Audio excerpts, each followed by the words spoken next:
Mes parents ont quitté l'Indiana pour se rapprocher de ma sœur, fraîchement divorcée, qui se retrouvait seule avec ses enfants. Ils nous ont laissé la maison de mon enfance, à moi, ma femme et notre fils.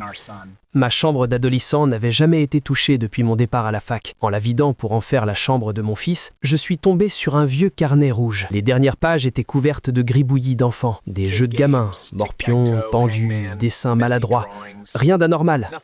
Mais en remontant dans le carnet, il y avait un plan, un itinéraire de randonnée tracé avec précision, avec une croix rouge à un endroit et une phrase qui disait « Restez à l'arrière du groupe pour s'éclipser 3 minutes maximum pendant la randonnée des enfants. Zone peu fréquentée, vue magnifique. » C'était une écriture d'adulte, pas la mienne.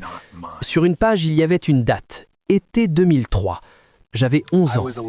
Cet été-là, j'étais en colonie de vacances, dans le parc national de Shenandoah, en Virginie. Et cet été-là, un drame avait marqué tout le monde.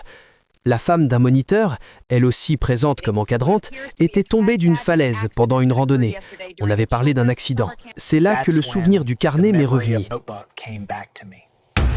Quelques jours avant le drame, Jim avait trouvé ce carnet rouge à la cantine, avec d'autres enfants. Ils avaient joué avec et dessiné dedans. Quand ce moniteur l'avait cherché, visiblement inquiet, Jim l'avait caché dans son sac pour éviter une punition.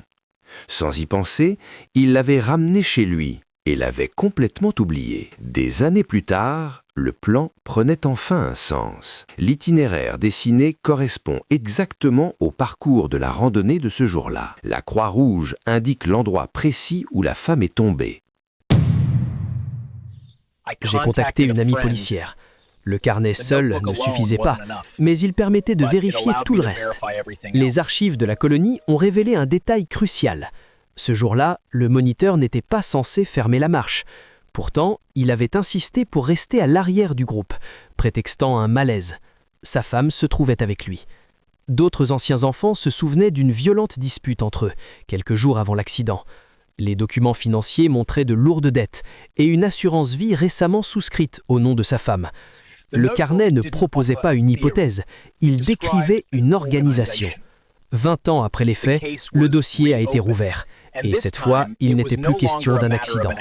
Ce jour-là, il n'était pas censé être derrière le groupe. Il avait insisté pour l'être.